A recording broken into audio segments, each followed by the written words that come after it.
네, 성도 여러분, 누군가의 이름은 굉장히 특별합니다. 우리가 어디서 그것을 볼 수 있냐면 우리 자녀들이 가장 긴장하는 순간이 언제일까요? 아마 부모님이 자신의 이름을 부를 때일 것입니다.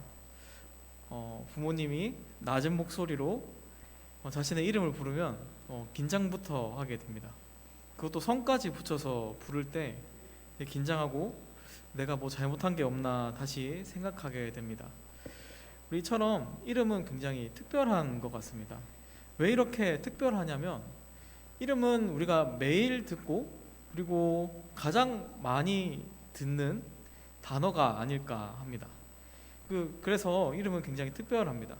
그래서 부모님은 자녀의 이름을 굉장히 신경 써서 지어줍니다. 몇 달 내내 고민하고 그리고 결정해야 되는 순간에도 이 이름이 괜찮은 이름인가 고민하게 됩니다. 네, 이렇게 고민하고 신경 써서 이름을 지으면 그 이름을 부를 때마다 우리 아이의 이름이 아이 이름의 뜻이 계속해서 생각나게 됩니다. 따라서 이름은 자신만의 고유한 의미를 가지고 있기 때문에 이름은 매우 중요합니다. 오늘 말씀에서는 하나님께서 자신의 이름을 밝히십니다. 하나님의 이름은 어떤 의미가 담겨 있고 그리고 그것이 우리에게 어떤 메시지를 주시는지 우리 같이 한번 살펴보기를 원합니다. 우리 오늘 본문은 하나님께서 모세 앞에 나타나시고 그리고 모세를 부르신 이후의 장면입니다. 하나님께서 모세를 부르셨을 때 모세의 심경은 어땠습니까? 모세는 하나님의 부르심에 두려워했습니다. 하나님의 존재를 두려워했습니다. 그런데 하나님의 존재보다 더 두려워했던 것이 있습니다. 그것이 바로 자신의 능력, 자신의 존재였습니다. 자신의 존재가 자신의 능력이 부족하다는 것을 더 두려워했습니다. 3장 11절을 보시면 모세는 이렇게 이야기합니다. 내가 누구이기에 바로에게 가며 이스라엘 자손을 애굽에서 인도하여 내리까 이렇게 이야기합니다. 하나님께 자신의 불안함을 드러내고 있습니다. 이런 모세의 불안함에 하나님께서는 내가 너와 함께 있다라고 말씀하셨습니다. 이런 하나님의 말씀에도 불구하고 모세는 또 불안함을 드러냈습니다. 그 내용이 오늘 본문 13절 말씀입니다. 제가 읽겠습니다. 모세가 하나님께 아뢰되 내가 이스라엘 자손에게 가서 이르기를 너희의 조상의 하나님이 나를 너희에게 보내셨다 하면 그들이 내게 묻기를 그의 이름이 무엇이냐 하리니 내가 무엇이라고 그들에게 말하리까 라고 자신의 불안함을 드러내고 있습니다. 모세가 자신감 없이 이렇게 하는 이유를 이해하기 위해서는 당시 사람들의 생각을 고려해야 됩니다. 이 모세는 이스라엘 백성들의 마음을 잘 알고 있었습니다. 모세가 백성들에게 이렇게 이야기한다고 생각해 봅시다. 하나님께서 우리에게 애굽을 나오라고 명령하셨다. 너희는 하나님을 섬길 백성들이다. 너희는 나와라. 모세가 이렇게 백성들한테 말한다면 이스라엘 백성들은 의문을 가지게 됩니다. 그 사람의 이름이 무엇이냐? 그 사람이 누구길래 우리한테 가자 그러느냐라고 반문할 것입니다. 이러한 반응은 단순히 진짜 이름이 궁금해서 물어보는 것이 아닙니다. 이름이 무엇이냐고 묻는 것은 그 사람이 신뢰할 만하냐, 우리를 이끌 만한 능력이 있느냐라는 질문입니다. 당신이 말한 우리 조상의 하나님, 그 신이 애굽의 신보다 더 강하냐, 그 신들이 이길 만큼 뛰어나냐, 그런 질문입니다. 그런 질문들을 이스라엘 백성들이 할 것입니다. 그렇게 할 것이라고 모세가 하나님께 이야기하고 있습니다. 성도 여러분, 이것은 단순히 이스라엘 백성들의 예상 질문일까요? 이 예상 질문으로 인해서 모세가 자신감이 없어졌을까요? 그렇지 않습니다. 안 그래도 모세 입장에서는 굉장히 지금 난처한데 하나님께서 자신을 부른 상황이 쉽지 않은 상황인데 자기는 도망자 신세인데 백성들의 모세의 말을 믿을까요? 모세가 지금 이스라엘 백성들을 빌려 이렇게 하고 있는 이 질문, 이 핑계, 이것은 모세가 하나님께 묻고 싶은 질문입니다. 사실 하나님께서 모세 앞에 나타나셨고 떨기나무에 불이 붙었지만 나무가 타지 않는 그런 장면을 보고 하나님께서 능력이 있다라는 것을 깨달았을 것입니다. 하지만 하나님께서 애굽의 군대, 애굽의 신들을 이길 만큼 그런 능력이 있는지는 의문이 들었을 것입니다.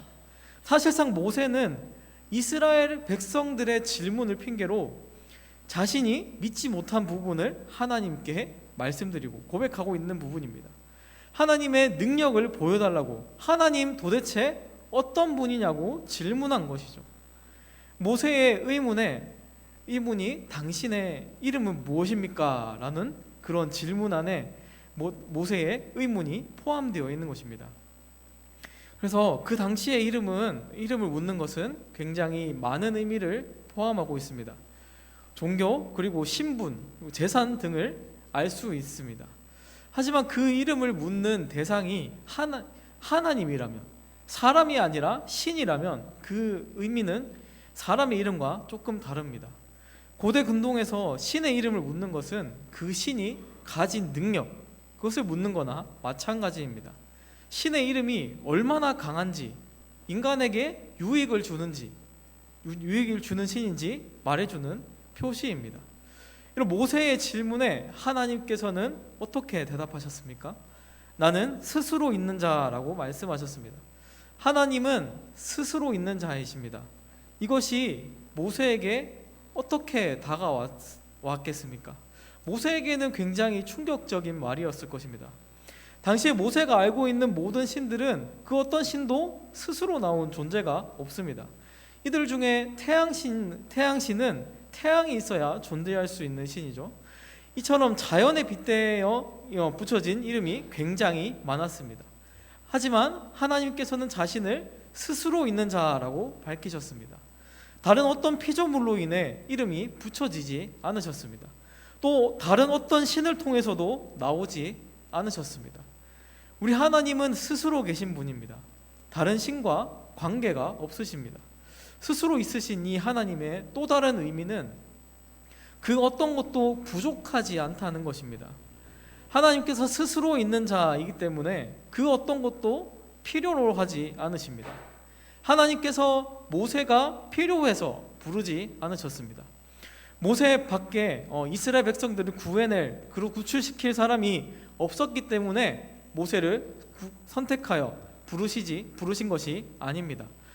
마태복음 3장에서 말씀처럼 하나님께서는 돌들로도 아브라함의 자손으로 만드실 수 있는 분이십니다. 모세가 아닌 누구라도 하나님께서 사용하실 수 있습니다. 그리고 모세를 통하지 않더라도 하나님은 즉시 이스라엘 백성들을 구출해낼 수 있습니다. 하지만 하나님께서는 모세를 택하셨고 부르셔서 하나님의 일꾼으로 만들어가고 있으십니다. 자신을 드러내시는 하나님께서 하신 말씀은 바로 나는 스스로 있는 자다라는 말씀입니다. 이 말씀에 담겨있는 이 두 가지 의미, 정리하면 다음과 같습니다. 첫 번째로 하나님은 어떤 신과도 관련이 없습니다. 하나님은 어떤 신보다도 강하며 능력이 있다는 사실입니다. 피조물이 없으면 존재할 수 없는 이 세상의 신들이 아닙니다. 하지만 하나님께서는 스스로 계시고 스스로 모든 것을 만드시는 분이십니다. 따라서 능력이 무한하십니다. 또 어떤 신의 부하일 수가 없습니다. 두 번째 의미는 하나님께서 그 어떤 것도 부족하지 않으신다는 것입니다. 그래서 하나님께서는 따로 필요한 것이 없으십니다. 그렇지만 하나님께서는 사람을 통해서, 모세를 통해서 역사하시기를 기뻐하셨습니다. 성도 여러분, 스스로 계신 하나님께서 굳이 모세라는 인물을 부르셔서 모세를 이스라엘 지도자로 세우셨습니다. 하나님께서는 이스라엘 민족을 핑계로 삼고 있는 이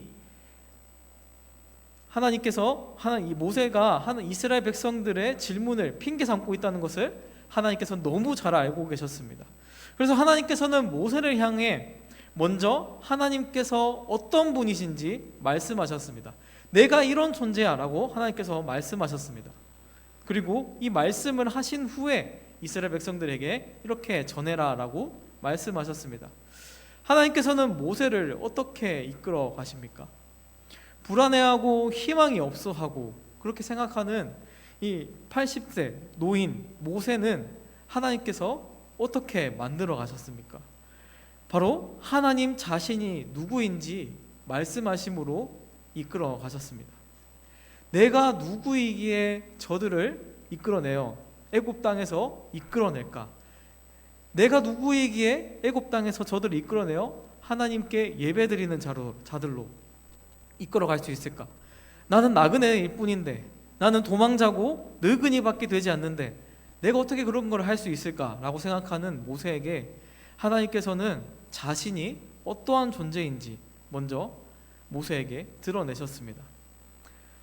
성도 여러분, 이것이 모세가 출애굽 과정 가운데 이제부터의 사역 가운데 모세가 가장 가슴에 품고 있어야 하는 그런 마음가짐입니다.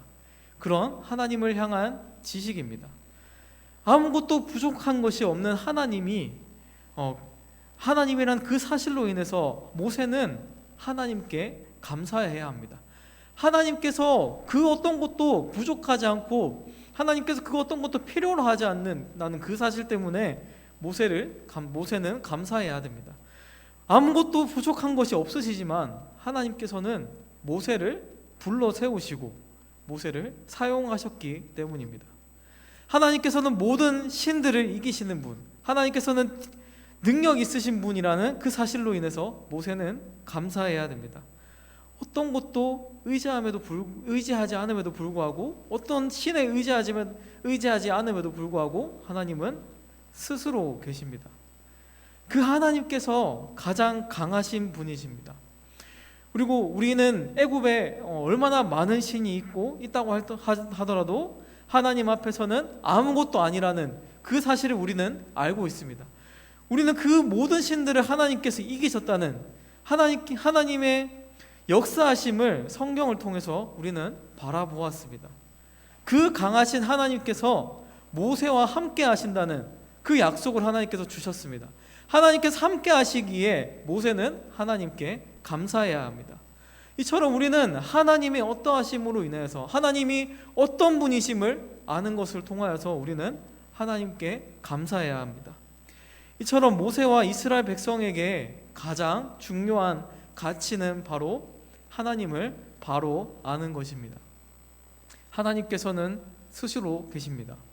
이 사실을 믿고 이 사실로 인해서 감사해야 합니다.